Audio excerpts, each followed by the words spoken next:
आज के इस वीडियो में बात करेंगे हम लोग माइग्रेन के बारे में। माइग्रेन एक तरह का न्यूरोलॉजिकल डिसऑर्डर है। इस केस में क्या होता है कि बहुत स्ट्रॉन्ग पेन होता है ब्रेन में, हेड में, हेडेक होता है, बहुत हैवी पेन होगा, बहुत ज़्यादा हैवी।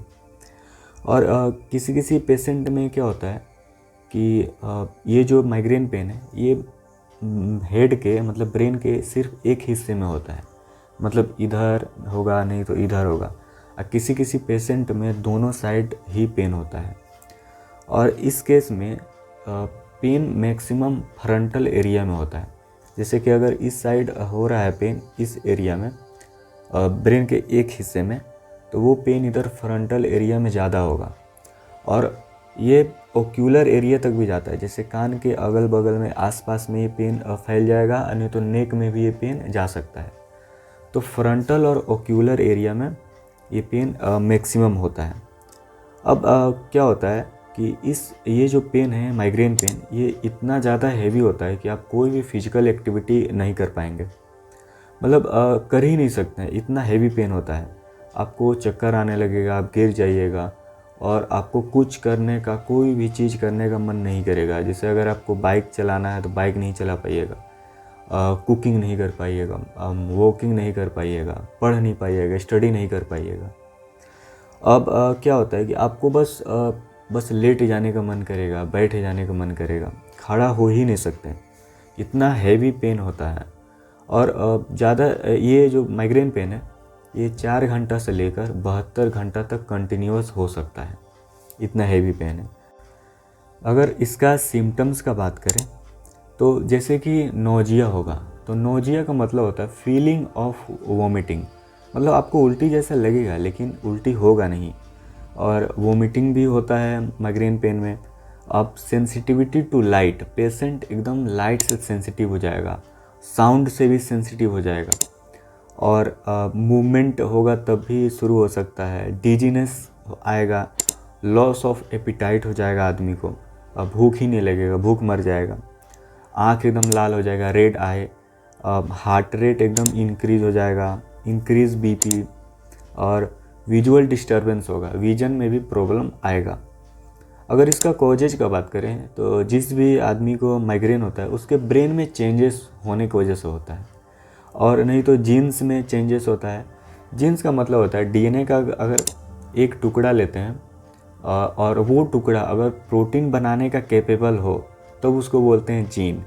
तो उसमें चेंजेस होने की वजह से होता है। और ब्रेन में जो ब्लड वेसल्स होता है, जिसमें ब्लड फ्लो होता है, खून बहता है, उस ब्लड वेसल्स में चेंज होने की वजह से भी होता है। तो क्या होता है कि जो ब्रेन में नर्व सेल्स होता है, मतलब न्यूरोट्रांसमीटर, वो अपना नॉर्मल काम करता है, नॉर्मल एक्शन करता है, नॉर्मल एक्टिव रहता है, जितना उसको ज़रूरत होता है उतना एक्टिव रहता है। लेकिन अगर ओवर एक्टिव हो जाए, वो ज़्यादा काम करने लगे, ओवर हो जाए, तो ऐसे केस में क्या होता है कि वो सिग्नल सेंड करता है ट्राइजेमिनल नर्व को, और ट्राइजेमिनल नर्व ट्रिगर हो जाता है। और ट्रिगर होने के बाद हेड पर और फेस पर सेंसेशन पैदा करता है। और सेंसेशन पैदा करने के बाद फिर ब्रेन में पेप्टाइड्स केमिकल्स रिलीज होने लगता है, जैसे CGRP। तो ये जो पेप्टाइड केमिकल है CGRP, ये ब्रेन में रिलीज होने लगता है, और फिर न्यूरोट्रांसमीटर क्या करता है, इन्फ्लामेशन करता है, और फिर पेन होना शुरू हो जाता है। जब इन्फ्लामेशन होगा तो पेन होगा ही, तो ब्लड वेसल्स क्या हो जाता है, स्वेल हो जाता है, मतलब ब्लड वेसल्स डाइलेट हो जाता है। डाइलेट होने के बाद ब्लड जो है वो ओवरफ्लो होना शुरू हो जाता है, और फिर पेप्टाइड्स रिलीज होगा, पेप्टाइड केमिकल, और फिर इन्फ्लामेशन हो जाएगा। और इन्फ्लामेशन के बाद तो पेन होगा ही, और फिर इस वजह से माइग्रेन पेन होना शुरू हो जाता है। और भी बहुत सारा कारण है, लेकिन एक जीन वाला, एक जेनेटिक, और ये ब्लड वेसल्स डाइलेट वाला प्रॉब्लम अब मैक्सिमम देखने को मिलता है, मैक्सिमम काउजेज में से एक है। अब अगर बात किया जाए माइग्रेन ट्रिगर्स, कि कौन कौन सा ऐसा फैक्टर है जो माइग्रेन को ट्रिगर करते हैं, मतलब कि स्टार्ट करता है, मतलब उसको छेड़ता है ताकि वो माइग्रेन पेन होना शुरू हो जाए। तो जैसे कि हार्मोन चेंजेस मतलब फीमेल में क्या होता है कि प्रेगनेंसी के टाइम में हार्मोनल इम्बैलेंस होता है, चेंजेस होता है, पीरियड जब जब आता है तब तो हार्मोनल चेंजेस होता है, तो वो सब भी माइग्रेन को ट्रिगर करते हैं। स्ट्रेस, जब आदमी को स्ट्रेस होता है तो स्ट्रेस का केस में कुछ केमिकल्स होते हैं जो ब्रेन में रिलीज होते हैं और वो केमिकल्स भी ट्रिगर करते हैं माइग्रेन को।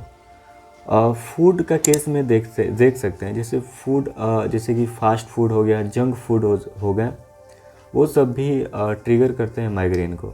एल्कोहल हो गया, MSG हो गया, MSG यह एक तरह का केमिकल है, इसको टेस्ट इन्हेंसर बोलते हैं। MSG का मतलब होता है मोनोसोडियम ग्लूटामेट। तो ये कुछ कुछ फूड में यूज किया जाता है और ये केमिकल भी माइग्रेन को ट्रिगर करता है। कैफीन भी करता है। और वेदर में चेंजेस होने के वजह से भी होता है, माइग्रेन ट्रिगर होता है। कुछ सेंसेस जैसे कि नॉइज अगर लाउड हो जाए वैसे केस में भी, ब्राइट लाइट के केस में, स्ट्रॉन्ग स्मेल, कोई भी ऐसा स्मेल जिससे माइग्रेन ट्रिगर होता हो, पेशेंट को परेशानी होता हो और वो स्मेल एकदम स्ट्रॉन्ग उसको मिले, स्मेल एकदम स्ट्रॉन्ग मिले, तो वो भी अफेक्ट करता है। कुछ मेडिकेशंस होते हैं जो माइग्रेन को ट्रिगर करते हैं, जैसे कि अभी मैंने बताया कि ब्लड वेसल्स डायलेट हो जाता है और उसकी वजह से होने लगता है, तो कुछ वेसो डायलेटर्स मेडिसिन्स होते हैं, अगर वो खाया जाए तो वो भी माइग्रेन को ट्रिगर करते हैं।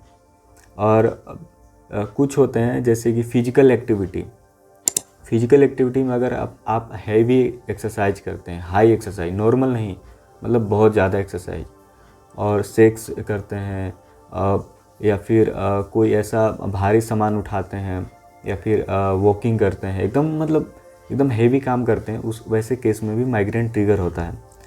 और टोबैको जो लोग खाते हैं उनको भी हो सकता है, वो भी ट्रिगर करता है माइग्रेन। मतलब किसी पेशेंट को है और वो टोबैको खा रहा है तो वो ट्रिगर हो जाएगा, माइग्रेन पेन स्टार्ट हो जाएगा, शुरू हो जाएगा। और स्लीप में चेंजेस होने के वजह से भी होता है ट्रिगर, जैसे कि आप कम नींद ले रहे हैं या फिर आप ज़्यादा ले रहे हैं, तो वैसे केस में भी ट्रिगर हो जाता है। क्योंकि अगर आप कम नींद लेंगे तो आपको हेडेक होगा, आपको प्रॉब्लम होगा, तो हो जाता है उसके वजह से भी ट्रिगर। अगर देखा जाए ट्रीटमेंट का बात करें अगर हम लोग, तो treatment person to person vary करता है, पेशेंट टू पेशेंट, कि आप किसी पेशेंट को कुछ सिम्टम्स आते हैं तो दूसरे पेशेंट को सेम नहीं आते हैं, उसको अलग आते हैं, तो वैसे ही ट्रीटमेंट किया जाता है। तो अगर डिप्रेशन हो रहा है तो एंटी डिप्रेसेंट मेडिसिन दे सकते हैं, और यह तो एर्गोट मेडिसिन आता है, ब्रांड नेम होता है एर्गोटामिन। तो एर्गोट यह एक तरह का फार्माकोग्नोसी का ड्रग है, दवाई है, इसको भी दे सकते हैं। और ये जो एर्गोट है ये मेन होता है माइग्रेन को ठीक करने का। अगर उल्टी हो रहा है तो एंटी इमेटिक दे सकते हैं दवाई, नहीं तो एनाल्जेसिक्स या नहीं तो एंटीपायरेटिक, मतलब बुखार है या फिर दर्द हो रहा है, पेन हो रहा है, तो वैसे केस में ये सभी दवाई दिया जाता है। और भी कई तरह का ट्रीटमेंट है, लेकिन डॉक्टर वो पेशेंट को देखकर उसको डायग्नोस करके ही दवाई देता है। अगर ये सारा मेडिकेशंस फेल हो जाए, आप अलग अलग तरीका लगा रहे हैं, होम रेमेडीज़ भी यूज कर रहे हैं, और ये सब मेडिसिन सारा करके आप थक गए हैं और कोई भी काम नहीं कर रहा है, आप पूरा थक गए हैं, आपका फिर भी माइग्रेन पेन नहीं रुक रहा है, तो फिर लास्ट ऑप्शन बचता है बोटॉक्स का इंजेक्शन लगता है।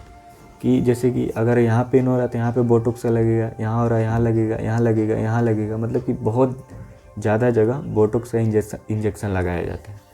और बोटॉक्स का इंजेक्शन लगाया जाता है जैसे कि 1 महीने में 2 बार, फिर 2 महीने में 2 बार, फिर 3 महीने में 2 बार, फिर ऐसे बढ़ते जाता है, फिर 6 महीने में 2 बार, फिर 1 साल में 2 बार, इस तरह से बोटॉक्स का इंजेक्शन दिया जाता है।